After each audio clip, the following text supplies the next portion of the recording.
बानो साहिबा, एपीसी में शमूलियत का इंदिया दे दिया इमरान खान साहब ने।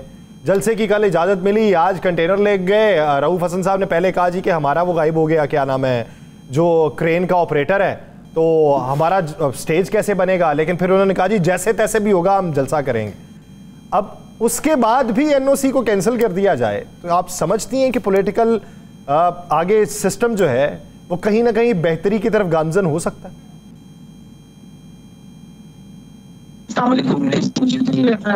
आपने वो जो एक फॉर्मेशन प्रेस कॉन्फ्रेंस होती है जिसमें आता है, उसमें जब दहशतगर्दों की बात करते हैं और उसके बाद फिर हम डिजिटल दहशतगर्दी की बात करते हैं और उसके बाद वो कहते हैं कि जो इशारा होता है वो एक ही जमात की तरफ से होता है, एक ही जमात की तरफ होता है। तो आप कैसे समझ सकते हैं कि उनको एक इतना, अब तो आप नाम नहीं लेते, लेवल प्लेइंग फील्ड, तो उनको वो प्लेइंग फील्ड कैसे दी जा सकती है कि वहां पर ये सारा कुछ हो।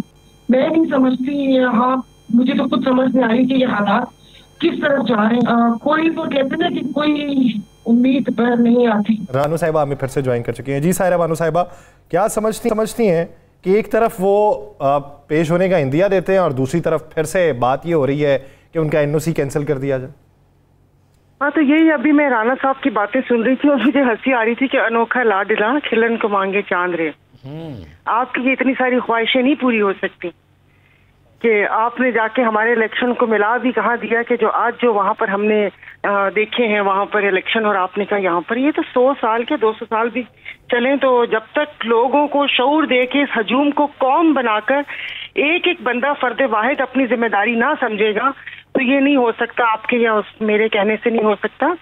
और अभी आपने कहा, आपकी बात को आगे बढ़ाती हूँ कि आपने कहा कि मुल्क के इस वक्त सबसे बड़े मसले हैं। ठीक है, मुल्क के मसले दहशतगर्दी, ये जो सियासी अदम इस्तेकाम और चीजें, उससे पहले अब जो मसला है वो लोगों के जीने का है।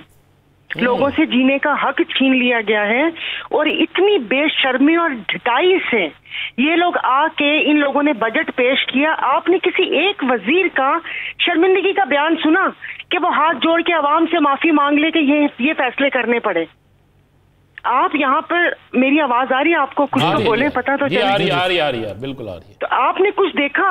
अब मसला सर्वाइवल ये नहीं कि दहशतगर्दी क्या है, सरमायाकारी आ रही है नहीं आ रही, इसको जलसे की इजाजत मिल रही है नहीं मिल रही, ये अब तो मसला ही खत्म हो गया। राणा साहब, आप तो खुद, मुझे पता है कि अवामी बंदे हैं, अवाम में उठते बैठते हैं, लोगों का जीना मुश्किल हो गया है, लोगों की इज्जत नीलाम अब तो वो भी नहीं वो हो रहा। लोग, बच्चे घर बार खुदकुशी पे मजबूर हो गए हैं, अपने घर के बर्तन चीजें बेचकर वो हो गए। ये अभी तक हमें इन ढकोसलों में इन्होंने लगाया हुआ है कि इस दहशतगर्दी को हम खत्म करेंगे। और भाई खुदा के वास्ते, ये बचपन से सुनते आ रहे हैं कि दहशतगर्दों से आईनी हाथों से निपटेंगे, दहशतगर्दी की इजाजत नहीं दी जाएगी। जैसे दहशतगर्द ने दरखास्त दी थी और इन्होंने उसके ऊपर क्रॉस लगा के बोला जा। सायरा साहबा, आपकी बात ये बिल्कुल 100% दुरुस्त है और ये लोग जो सुन रहे हैं वो सब जानते भी हैं कि पाकिस्तान अब जीना वाकई ही मुश्किल हो गया, जीना भी मुश्किल हो गया, मरना भी मुश्किल हो गया, इसमें कोई दूसरी राय नहीं। हम बिल्कुल, हम कल के प्रोग्राम में भी ये जिक्र कर चुके हैं। अच्छा, हमारे पंजाब में एक बड़ा हुआ है जी, मरियम साहिबा ने जो अपनी 100 दिन की कारकर्दगी है वो बयान की है और साथ अभी पीछे ऐलान किया है कि स्कूल के अंदर 5वीं जमात तक के बच्चों को दूध पिलाया जाएगा मुफ्त। अब एक तरफ दूध के डब्बे पे आपने लगा दिया टैक्स और दूसरी तरफ आप कह रहे हैं कि बच्चों को दूध भी मुफ्त पिलाएंगे। कहा भी उस वक्त है जब स्कूलों में छुट्टियां हैं, और साथ में उन्होंने 29 घर दे दिए हैं बड़े बड़े ब्यूरोक्रेट्स को और महंगे मोबाइल फोन दे दिए हैं। उसकी क्लैरिफिकेशन उन्होंने ये दी, कहते हैं निगरान हुकूमत पास हुए थे। हाँ, उसकी क्लैरिफिकेशन आई है कि वो निगरान में, तो निगरान कहाँ से आए थे? क्या कहीं बाहर से लेकर आए थे? क्या वो इंसान नहीं थे, रोबोट थे? किसने लाकर बिठाए थे कि वो निगरान आकर ऐसे फैसले करें? शक्लें थी उनकी। और बाकी अभी आप दूध की बात कर रहे हैं, किसी प्रेमा वगैरह इस टाइप की कंपनी को इन्होंने देना होगा 27 अरब रुपए। अपने घर की कोई दूध की डेयरी फार्म की कंपनी होगी और उस 27 अरब का दूध, उसमें से 20 तो सीधा सीधा ब्यूरोक्रेसी और इन लोगों की जेब में चला जाएगा। बाकी फिर आगे डीसी, फिर आगे आप ऐसे ऐसे ऐसे ऐसे करते जाएं। उन बच्चों को 1-2 करोड़ का दूध मिले तो मिले, उन बच्चों के माँ बाप की जिंदगी आसान कर दें, ये सब्सिडी उनको दे दे कि वो अपने घर में ही सुकून से रोटी खा सके, उनके माँ बाप का खून न सुखाएं। वो एक दूध पिलाने से बच्चे को क्या हो जाएगा? ये होना चाहिए लेकिन ये थोड़ी कि अवामी के पैसों से इन्हीं का खून चूस के इस तरीके से लेकर आए कि जिसमें आप लोगों को खाने का मौका मिले। अच्छा अब सायरा साहब आप समझती क्या है कि एक तरफ आप ये देखें कि ऑयल डीलर्स एसोसिएशन उन्होंने जीबी में बंद करना शुरू कर दिया है और मुल्क के जो तूलो अर्ज हैं वहाँ से उन्होंने स्टार्ट करना शुरू कर दिया है कि पंप्स को ड्राई करेंगे 0.5% एडवांस टैक्स ना हटाए जाने के ऊपर। और दूसरी तरफ हम ये भी देख रहे हैं कि टोबैको कंपनीज जो हैं वो अदालतों में पहुंची हुई हैं कि हम विफाक को पहले दे रहे हैं 390 अरब और अब 390 रुपए पर पैकेट और अब केपी आ गया 50 रुपए मांगने के लिए। तो ये सारे इसी तरह हड़तालों पे जाएंगे तो मुल्क कैसे चलेगा? हड़तालों पे देखिए, इस किस्म की हड़ताल पहले भी हुई थी और फिर पता चला था कि बाबर नदीम साहब खुदा जाने अरबों खरबों रुपए लेके यहाँ से रफू चक्कर हो गए। उनको हम जानते भी नहीं है, ना उनके घर बार का पता, ना कुछ न पता, ना वो एक आया पैराशूट के जरिए और उसके बाद लूट लाट के चला गया। ये सिचुएशन पहले भी हुई थी। और ये पेट्रोल पंप मालिकान आप मुझे बताएं कि जिसका ब्लैक मनी उसका पेट्रोल पंप लोगों में इस यहाँ पर पेट्रोल में आप लोग ये लोग करें 2 नंबरी। आपको कभी पेट्रोल वहां पर पूरा मिले ना कि 1 लीटर भी आप एक पेट्रोल पंप पे जाएं, इतने में टंकी वो होती है फुल आपकी, वो सुई जाती है, दूसरे में उतना वो जाती है। आधा यहाँ पर ईरानी डीजल आ रहे हैं इन पेट्रोल पंप्स में। ईरानी डीजल की जो लाखों करोड़ों की स्मगलिंग होती है डेली लीटर की, आपके सिंध में तो ये बड़ा जरहेज है इस मामले में जी। मैं कि सिंध तो इस मामले में बड़ा जरहेज है। बस छोड़ दीजिए सिंध को, उन्होंने तो पूरे के पूरे चैनल्स खरीद लिए कि यहाँ की कोई खबर बाहर ना निकले। ऑपोजिशन पहले ही उन्होंने वादा कर दिया, डील का हिस्सा था कि हमें बिल्कुल सुकून से हमें हुकूमत करनी दी जाए। पीपल्स पार्टी और ये लोग आपस में खेलते कूदते रहते हैं अपने वर्कर्स का मुंह बंद करने के लिए, वो सारा किया हुआ है। अभी जी ट्विटर पे कैंपेन चली हुई है कि शर्म करें, बिलावल क्या हुकूमत का हिस्सा है जिससे आप बिजली के फ्री यूनिट मांग रहे हैं? अरे बाप उनका सदर, स्पीकर उनका, 2 गवर्नर उनके, बिस्प की चेयरमैनशिप उनकी। अच्छा, इसका मतलब है कि आपने भी वो पूरी तहरीर पढ़ रखी है? नहीं, तहरीर क्या ये तहरीर तो दिमाग पे नक्श हो गई है, ये तो दिमागों पे नक्श हो गई है कि ये कैसे बेवकूफ बना रहे हैं हमें। सारी चीजें उनके पास, आप अपनी 11 कमेटीज के लिए कर सकते हैं, हालांकि वो रेशो के हिसाब से तो इनकी 9 कमेटीज बनी। लेकिन वो कहते हैं कि जी वोट कौन सा आपने पाकिस्तान पीपल्स पार्टी को दिया था, पीएमएलएन को दिया था, पीएमएलएन को भुगते हैं, पाकिस्तान पीपल्स पार्टी का क्या लेना देना उसमें? तो फिर ना अवाम के साथ खड़े हो जाए, लात मारे उस हुकूमत को, गिरा दें हुकूमत, खड़े हो जाए कि हम ये हुकूमत नहीं करेंगे, हम बैसाखियों वाली हुकूमत नहीं करेंगे, हम कमिश्नर रावलपिंडी के बयान के ऊपर डर के कान मरोड़ के किसी ने बिठा दिया, हम नहीं बैठेंगे।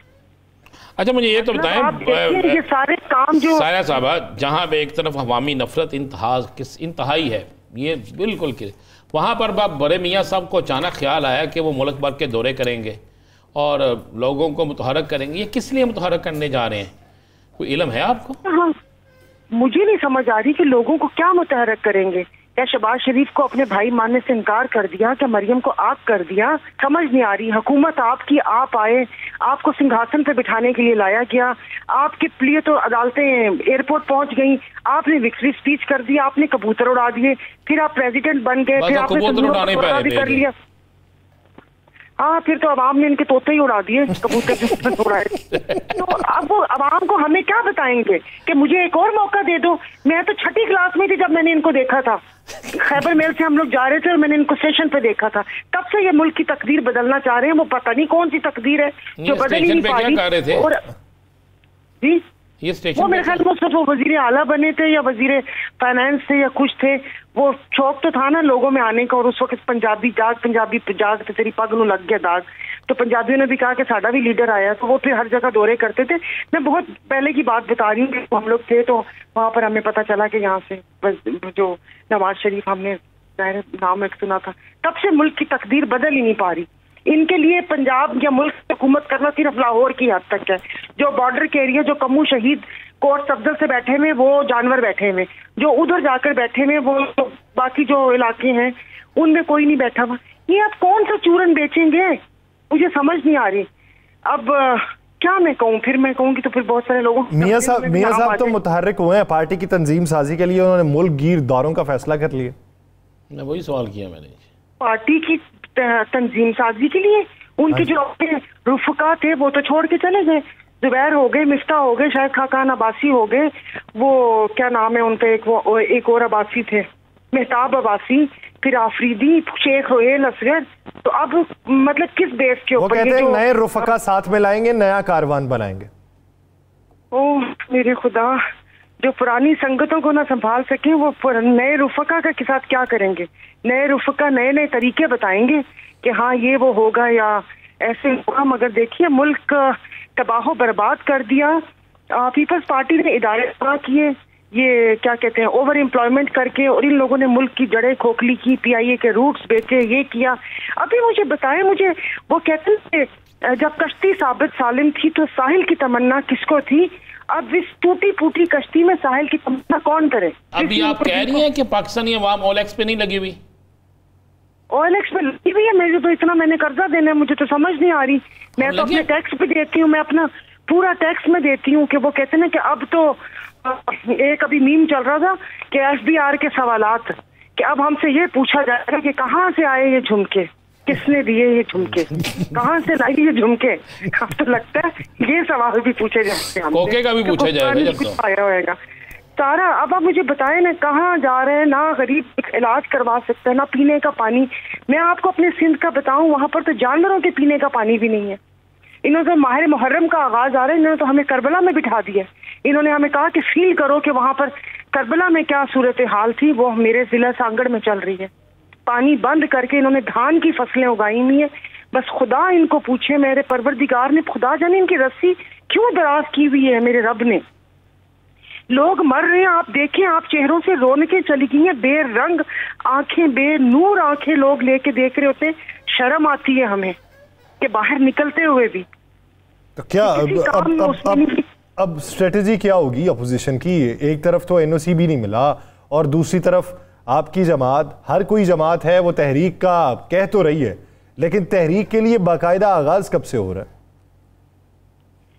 देखिए, जब तक बानी PTI निकले तब समझ आती है। इनमें तो इतनी ग्रुपिंग हो गई है, हर बंदा मतलब जिसको कोई जानता भी नहीं था। खंबे है ना बेसिकली ये जो आए हैं, आपको और मैं तो नहीं जानती, ये तो खंबे थे जिनको वोट मिले हैं। हर बंदा अपने आप को लीडर शो कर रहे हैं और एक दूसरे की वफादारी पे उंगली उठा रहे हैं। वफादार वहाँ आलिया हमजा मलिक बैठी हुई है, यास्मीन राशिद बैठी हुई है, उमर सरफराज चीमा बैठा हुआ है, महमूद रशीद साहब बैठे हुए, और ऐसे कारकुनान और ऐसे लोग अपनी आवाम बैठी हुई है जिनका नाम भी नहीं पता। ये यहाँ पर आकर असेंबलीज में भी बैठ गए, तो चीजें कर ली, आवाम की कोई बात की इन्होंने? हमें तो आपने कहा कि तहरीक चलानी है, मौलाना साहब को तो हमने अपना कंधा नहीं पेश किया। अब देखिए वो खामोश हो गए, उन्होंने कहा इलेक्शन करवा दें, हालांकि इलेक्शन तो उनके हक में है ही नहीं।